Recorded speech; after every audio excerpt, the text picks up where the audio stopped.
Sometimes a book isn't just a story, right? Sometimes it becomes a symbol for an entire generation. So back in 1990s Korea, there was this one novel that, well, it kind of broke out of its own pages and became something else entirely. I mean, for young university students, carrying this thing around, it wasn't just about what was inside. It was a public statement, a signal to the world about who you were, what you were feeling. It was an identity. So that's the big question, isn't it? How on earth did a Japanese novel about the 60s become the cultural symbol for kids in 90s Korea? Okay, to really get this, you have to start with the numbers. We're talking over 4 million copies sold just in South Korea. For one single novel, that number it's just staggering. And this quote, it just nails it, doesn't it? Carried it like an accessory. This wasn't something you read and then tucked away on a shelf. No, it was a part of your public persona, a piece of cultural currency you carried for everyone to see. All right, so the first huge piece of this puzzle, it comes down to a really, really brilliant marketing move. They completely changed the book's title for its Korean release. So the original title, Norwegian Wood, is a reference to a Beatles song. It's subtle, it's nostalgic, but the Korean title, Sangshale Uiside, or The Age of Loss, whoa, that is something else. It's direct, it's emotional, and it landed like a bombshell for a whole generation. And that one word, sangshil, that was the secret sauce. It doesn't just mean loss in a simple way. It's about a deep, profound emptiness, that feeling you get when you've lost your ideals, your youth, your direction. And for the youth of 90s Korea, coming right after the intense student movements of the 80s, that word just hit them right where they live. But what's so wild is that this feeling of loss, it wasn't just happening in Korea. It was like history was creating this perfect, fascinating echo. Think about it. The novel is set in late 1960s Japan, right after their own huge student protests had fizzled out, all while the economy was booming. Then it lands in Korea at the exact moment its youth were going through a remarkably similar shift. The protests were over, the economy was taking off, and everyone was kind of left wondering, okay, so what do we do now? So who's the mastermind behind all this? Well, that brings us to Haruki Murakami, and there's a really interesting contradiction right at the heart of his reputation. I mean, this is the paradox of Murakami, right? Around the world, he is a literary giant. He's always in the running for the Nobel Prize. But back home, in Japan, a lot of the big literary critics have dismissed his work for years. They call it formulaic, repetitive. Some have even called it storybooks for kids. Just wild.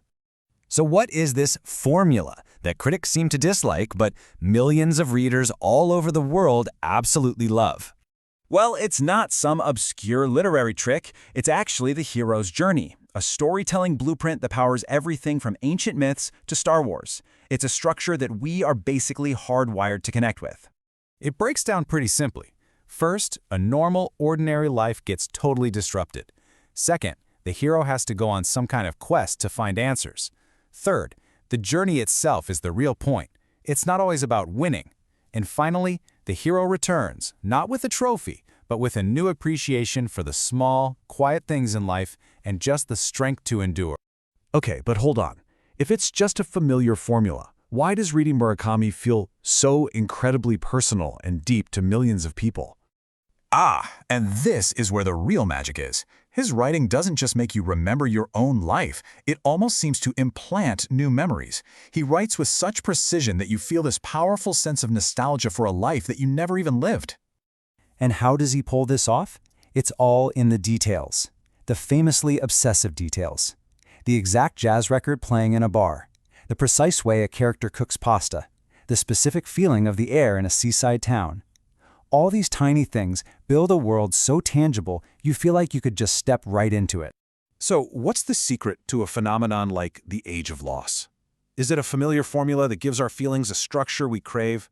Or is it the magic of a writer who can somehow plant a memory of loss so real an entire generation feels it as its own?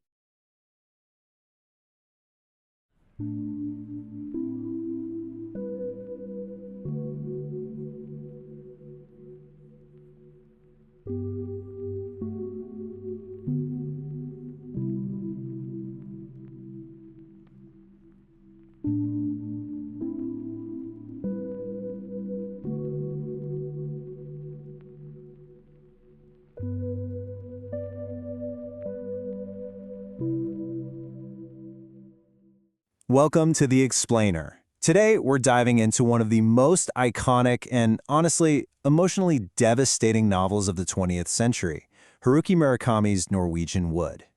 So you gotta understand, this entire story is one giant flashback. It all kicks off when our narrator, Toru Watanabe, is on a plane landing in Germany, and he hears this cheesy orchestral version of the Beatles' song Norwegian Wood, and boom, that one song just unleashes this wave of memory from almost 20 years ago, and it hits him with a force that's almost physical.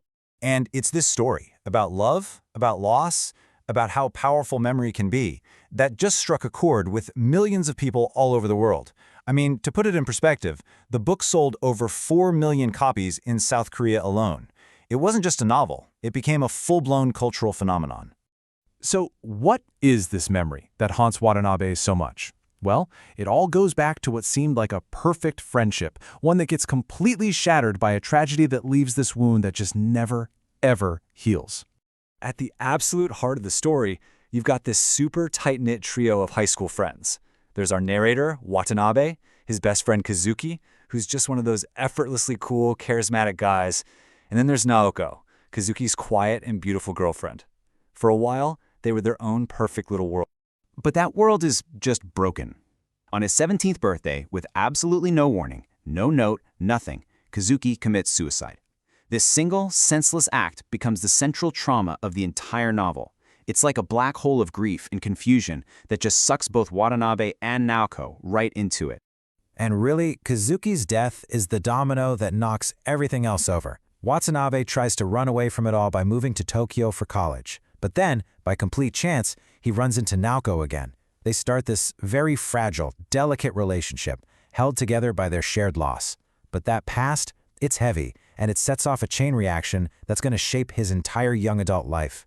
So, as Watanabe is trying to find his way in this new life in Tokyo, he gets caught between two profoundly different women.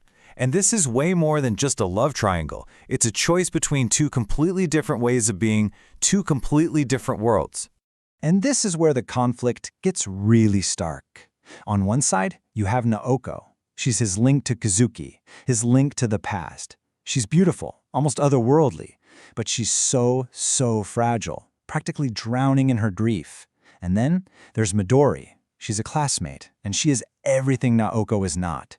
She's loud, funny, unbelievably direct, and just so fiercely alive in the messy reality of right now. You know, people often compare this to Kundera's The Unbearable Lightness of Being, and it's a spot-on comparison. Because it shows that Watanabe's choice isn't really about who he loves more. It's a much deeper question. Do you stay loyal to the ghosts and memories that made you who you are? Or do you take a leap and embrace the chaotic, unpredictable, but vital pulse of life that Midori represents? But okay, beyond the plot, what makes Norwegian Wood such an unforgettable book is Murakami's totally unique style. It's like stepping into his own little universe. Murakami has this incredible talent for taking these huge, overwhelming emotions and grounding them in the most ordinary, everyday things. Watanabe's voice is often really cool, almost detached, but he'll describe making spaghetti, or putting on a record, or doing laundry with this incredible detail that makes the world feel so real. And that contrast is everything. It perfectly captures that feeling of being young, numb, and totally alienated in a world that just doesn't make sense anymore.